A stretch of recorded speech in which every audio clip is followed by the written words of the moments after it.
जय मां कामाख्या। आपका बहुत बहुत स्वागत है कामाख्या धाम में। सर्वप्रथम आपको नूतन वर्ष की बहुत बहुत बधाई हो। आइए आगे बढ़ते और जानते हैं कि कर्क राशि में इस माह क्या शुभ है और क्या अशुभ है, और जो अशुभ है उसको हम शुभता में कैसे बदल सकते हैं, और उन तिथियों को भी जानेंगे जिन तिथियों पे हमको कार्य नहीं करना चाहिए, क्योंकि उन तिथियों में निश्चितता विघ्न, बाधा, कष्ट, संकट, मानसिक तनाव और बनते बनते कार्य बिगड़ जाना यह स्वाभाविक है। और आइए पहले मुख्य त्योहारों को जान लेते हैं कि इस माह के मुख्य त्योहार कौन से हैं। 4 तारीख को रुक्मणी अष्टमी है, और 7 तारीख को सफला एकादशी है, और 9 तारीख को प्रदोष व्रत है, 11 तारीख को अमावस्या है, 13 तारीख को लोहड़ी है, 14 तारीख को मकर संक्रांति है, 18 तारीख को श्री गुरु गोविंद सिंह जी की जयंती है, और 21 तारीख को पुत्रदा एकादशी, और 25 तारीख को पौष माह की पूर्णिमा व माघ स्नान भी प्रारंभ होने जा रहा है। आइए आगे बढ़ते हैं और जानते हैं कि कर्क राशि में इस माह क्या शुभ है और क्या अशुभ है। हम अगर बात करते हैं बुध देव की और शुक्र देव की, दोनों ही पंचम भाव पर विराजित है और वृश्चिक राशि में विराजित है। बड़ी शुभता लिए हुए हैं। जो जातक प्रेम प्रसंगों में पड़े हुए हैं उनके लिए तो बहुत ही उत्तम है ये, क्योंकि आनंद का माहौल बनेगा और घनिष्ठता बढ़ेगी। आइए आगे बढ़ते हैं और जानते हैं कि मंगल और सूर्यदेव वह छठे भाव पर विराजित है। यहां पर सूर्यदेव बैठ करके जो हमारे शत्रु हैं उनको तो परास्त करेंगे, लेकिन मंगल देव यहां पर बैठ करके निश्चितता रक्त संबंधी हमको बीमारियां या विकार हमको दे सकते हैं।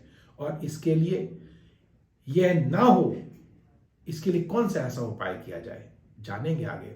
और इसके साथ साथ आपको बता देना चाहता हूं कि पंच द्वितीय अर्थात धन भाव के स्वामी वह अष्टम भाव पर, छठे भाव पर, तो निश्चित वास का है। धन आपके पास आएगा लेकिन वह खर्च हो जाएगा, बचेगा नहीं। इसके साथ आइए आगे बढ़ते हैं। शनि देव की बात करते हैं तो शनि देव वह अष्टम भाव पर विराजित है।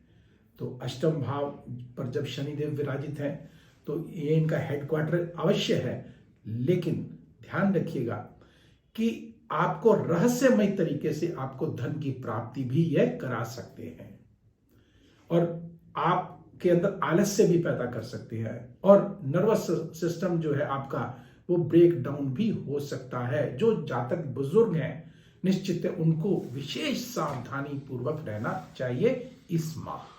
आइए आगे बढ़ते हैं और राहुदेव की अगर बात करते हैं तो वह भाग्य स्थान पर विराजित है। तो राहुदेव का भाग्य स्थान पर विराजित होना, अचानक आपके भाग्य में वृद्धि होना, और इसमें भी संदेह नहीं है कि यह आपके आस पड़ोस के जो लोग हैं उनसे संबंध भी आपके खराब कर सकते हैं, तो थोड़ा सा धैर्य अवश्य रखें। आगे बढ़ते हैं। बृहस्पति देव की अगर बात करते हैं तो वे दशम भाव पर विराजित है और भाग्येश के स्वामी होकर के दशम भाव पर बैठे हुए हैं, तो निश्चितता भाग्य में वृद्धि करेंगे और आपका मन के मुताबिक आपका स्थानांतरण भी आपका हो सकता है, और आपको प्रमोशन भी देंगे और उच्च पद पर आपको आसीन भी करते हुए दिखाई दे रहे हैं। और यहां से पंचम दृष्टि से जब ये धन भाव को देख रहे हैं तो धन भाव की वृद्धि करेंगे। सप्तम भाव को देख रहे हैं तो निश्चितता कोई ना कोई नया आप मकान, दुकान, वाहन या नई वस्तु आप खरीद सकते हैं।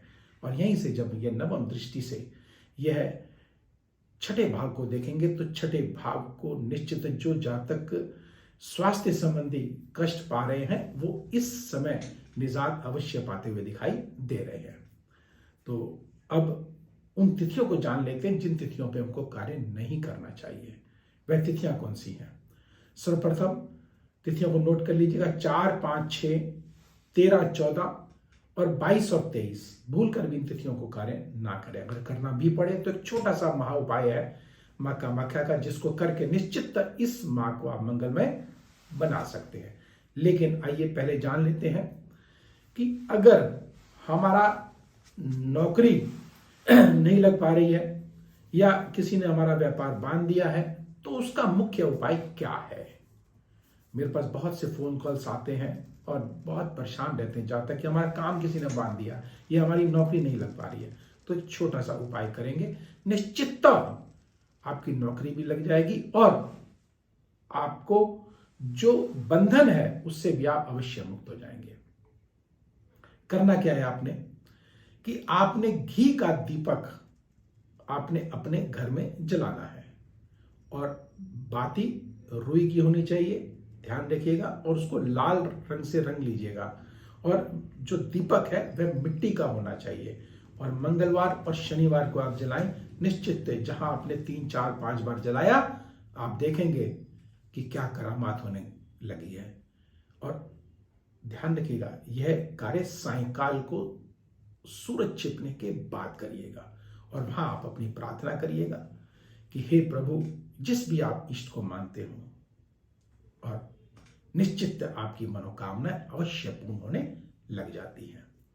और अगर मां कामाख्या का अगर ध्यान लगा लिया, जो कि तंत्र की अधिष्ठात्री देवी हैं, तो फिर कहने ही क्या, कार्य पूर्ण ना हो ऐसा हो ही नहीं सकता। क्योंकि जब कभी तांत्रिक ओझा या जो विद्वान है वह असफल हो जाते हैं तो वह मां कामाख्या की शरण में ही जाकर के वह अपने आप को जागृत करते हैं और उन शक्तियों को अर्जित करते हैं। बहुत साधारण सा उपाय आपके लिए मैंने बताया है, आप करिए और इसका लाभ आप उठा सकते हैं। तो अब जाने से पूर्व एक छोटा सा निवेदन, अगर आपको वीडियो पसंद आया हो और चाहेंगे कि मैं आपको इस प्रकार की विशेष जानकारियां कामाख्या से संबंधित आपको देता रहूं, तो वीडियो को लाइक करें, सब्सक्राइब करें और बेल बटन को अवश्य दबाएं, जिससे अगला वीडियो आपके पास सबसे पहले पहुंचे और आप लाभान्वित हो सकें। तो जाने से पूर्व छोटा सा निवेदन, पुनः लाइक करें, सब्सक्राइब करें और बेल बटन को अवश्य दबाएं। और अब मुझे दीजिए आज्ञा। जय मां कामाख्या।